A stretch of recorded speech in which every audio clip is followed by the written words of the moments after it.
Right, hello everyone, this is Product Shard, and today I'm going to be going over like a gameplay style, rather than any of my normal stuff.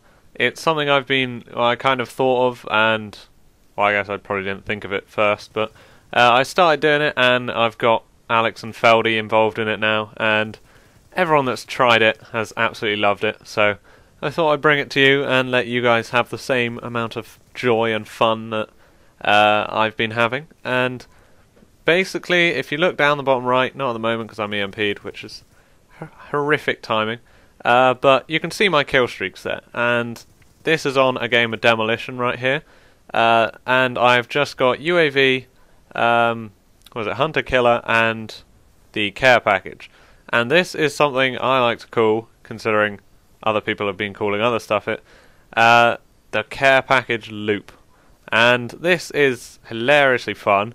Now, most people, obviously, they go for like the swarm loops where you have, massively high kill streaks and you put dogs and swarm on and you loop around to the swarm over and over again with minimal effort.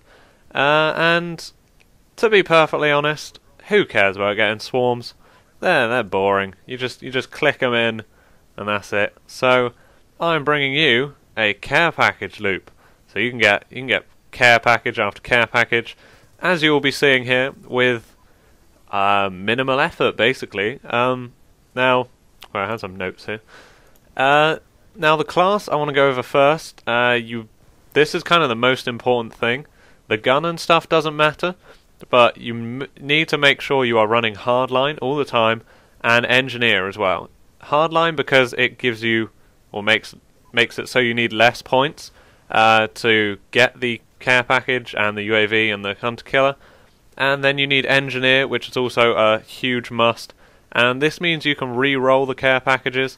As you can see, I'm getting like just loops and loops of them at the moment, and it means when you get a care package that's a UAV, a Hunter Killer, a Guardian, something low down that you probably like isn't going to help you too much or you don't like, gives you a chance to re-roll it, and you have like twice as much chance to get something that's actually really good, and you seem to just generally get better stuff if you re-roll it anyway, which is always great.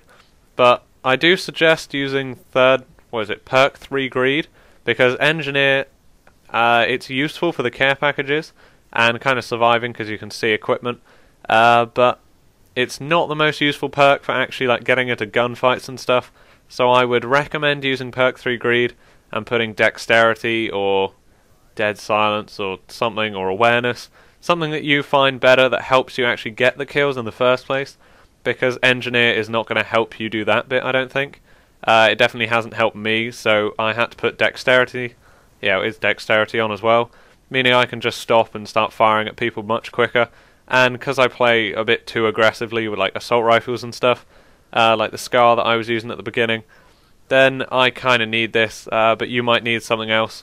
Hardline and perk 1, I guess you can run perk 1 greed if you want as well, but it doesn't seem as necessary, because the perk 1 greeds aren't to do with like how your player works. It's kind of just extra bonuses, like lightweight and stuff, which aren't needed, they're not necessary as such. But what you need to do for this is your kind of, the way you play needs to be not about kills, it needs to be about just basically whoring XP, like score. It's not about just running around and getting as many kills as possible, it's about taking into account assists, like the Hunter Killer kills, stuff like this. Small things, the UAV assists, the Guardian assists, the little things, the equipment destroys, the trophy system defends, depending on what equipment you're using. It's all about that sort of stuff, because the kill streaks score streaks, are very, very low, and get beat, that is my orbital VSAT.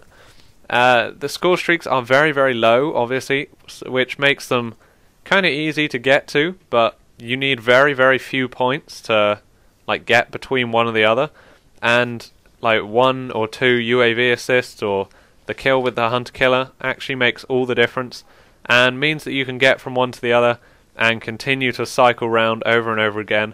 Now, in these gameplays I don't do it as much because I'm on my own. The last one I was with Feldy and Alex at the same time, and we were all doing it, and we were just calling loads of stuff in. So we were cycling around really easily.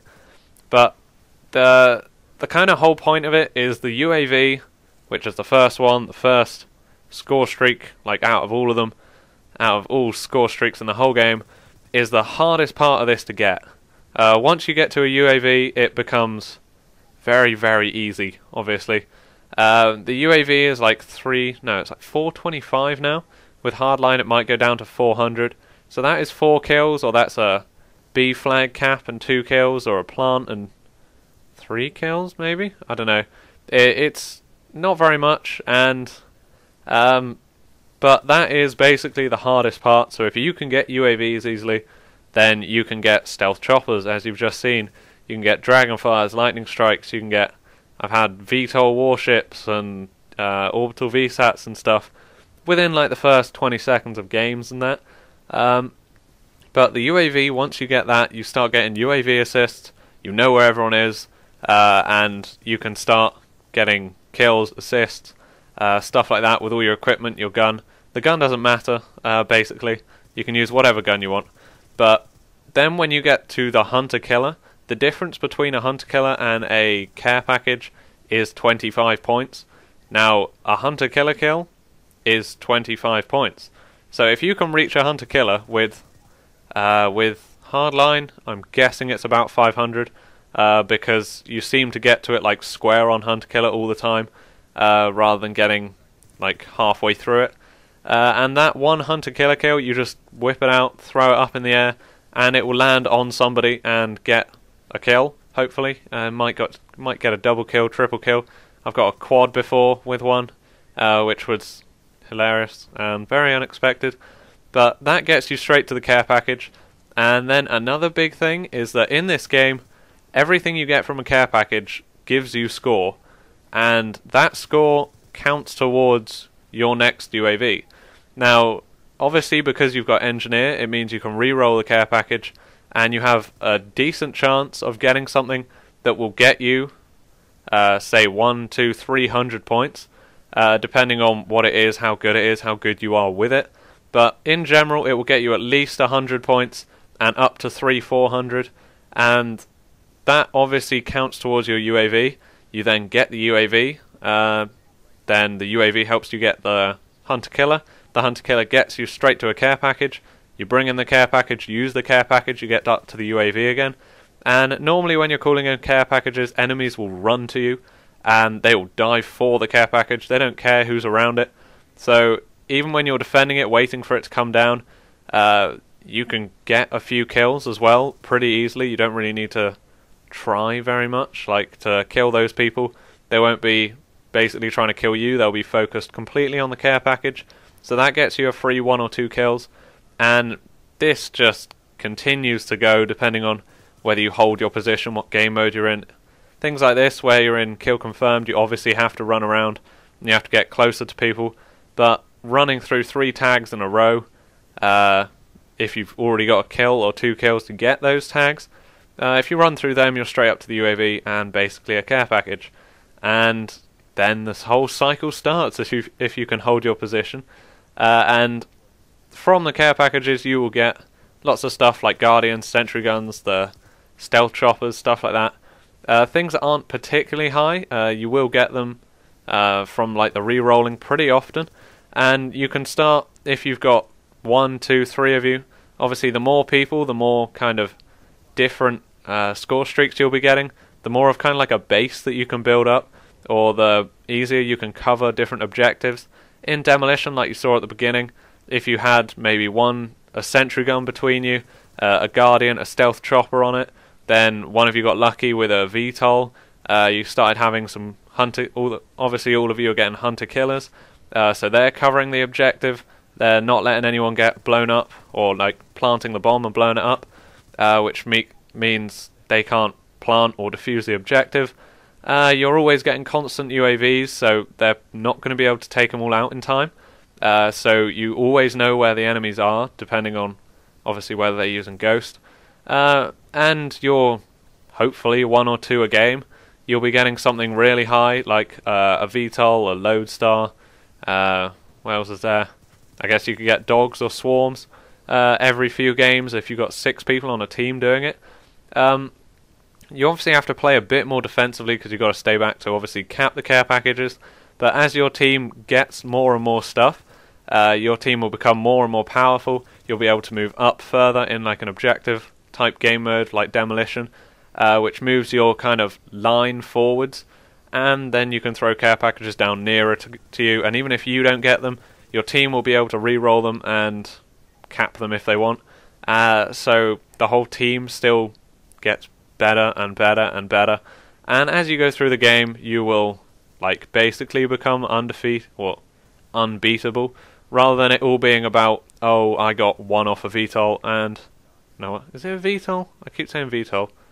An orbital, that's what I've meant, like the whole time.